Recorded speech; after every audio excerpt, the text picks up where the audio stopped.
পেট্রোলে ethanol মিশিয়ে বিক্রি করা হচ্ছে E20, আর সেই ইথানল তৈরি হয় চিনি দিয়ে। যেহেতু ইথানল দিয়ে এবার পেট্রোল বিক্রি করা হচ্ছে বা পেট্রোল দেওয়া হচ্ছে পেট্রোল পাম্পগুলিতে, সেক্ষেত্রে চিনি অতিরিক্ত ব্যবহার হওয়ার ফলে এবার কিন্তু বাজারে চিনির সংকট দেখা দিয়েছে, যার জন্য এবার চিনির দাম বাড়তে চলেছে। এই সংকট মেটাতেই এবার নজিরবিহীন সিদ্ধান্ত কেন্দ্রীয় সরকারের। এবার প্রায় 10 বছর বাদে চিনি আমদানির পরিকল্পনা করছে কেন্দ্র। সে বিষয়ে বিস্তারিত জানবো, টেলিফোন লাইনে যুক্ত হয়ে গেছে প্রতিনিধি সৌম্য মুখোপাধ্যায়। সৌম্য, ঠিক কি জানতে পারছো?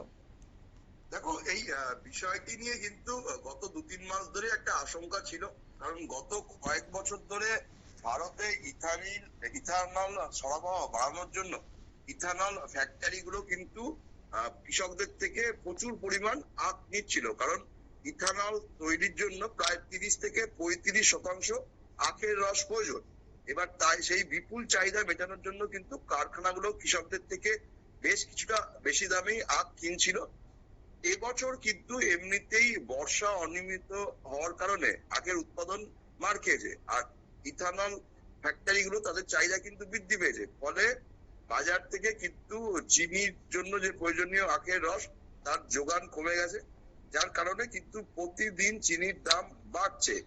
মঙ্গলবার যেটা খবর পাওয়া গেছে যে দেশের সব থেকে বড় চিনি হাব হিসেবে পরিচিত মহারাষ্ট্রের কোলাপুরে কুইন্টাল প্রতি চিনির দাম ছিল 5,400 টাকা, যেটা এই মৌসুমের সব থেকে বেশি বলেই মনে করা হচ্ছে। গতকালও তাতে আরো বৃদ্ধি হয়েছে বলেই জানা গেছে। এর ফলে গোটা দেশে মানে সব থেকে কম গড়ে পাইকারিতে চিনির দাম 52 টাকা 30 পয়সা। খোলা বাজারে সেই চিনি কিন্তু কোনো কোনো জায়গায় 58 থেকে 70 টাকা পর্যন্ত পৌঁছে গেছে। আর এই দাম নিয়ন্ত্রণ করার জন্যই কিন্তু প্রাথমিকভাবে 10 লক্ষ টন চিনি আমদানির পরিকল্পনা মোদী সরকার নিয়েছে। এখনো পর্যন্ত সরকারিভাবে কিছু ঘোষণা করা হয়নি, কিন্তু যেটা জানা গেছে যে প্রায় 10 বছর বাদে চিনি আমদানি করার পথেই কিন্তু ভারত সরকার হাঁটতে চলেছে। কারণ এতদিন চিনি উৎপাদনে ভারত স্বাবলম্বী ছিল, অনেক টাকার চিনিও কিন্তু বিদেশে রপ্তানি করতো প্রতি বছর, কিন্তু এবছর ইথানল উৎপাদনে বড় সড়ো একটা ধাক্কা খাওয়ার কারণে কিন্তু একটা সংকট তৈরি হয়েছে।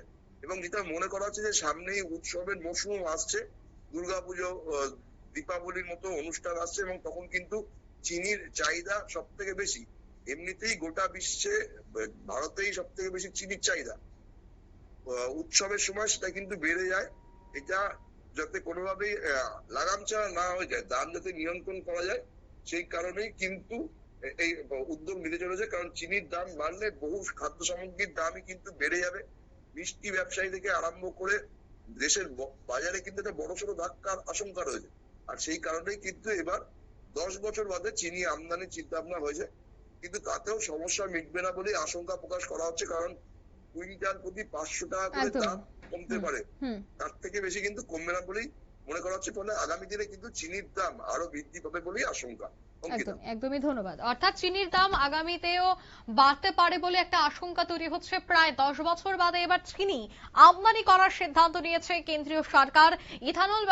ইথানলে চিনি ব্যবহারের ফলে বর্তমানে কিন্তু বাজারে চিনির সংকট দেখা দিতে পারে, সেই আশঙ্কাতে এই সিদ্ধান্ত। এই মুহূর্তের সংবাদ এ পর্যন্ত। আমাদের পরবর্তী নিউজ এবং আপডেট দেখার জন্য অবশ্যই চোখ রাখবেন শুধুমাত্র নিউজ ভ্যানগার্ডের পর্দায়। ধন্যবাদ।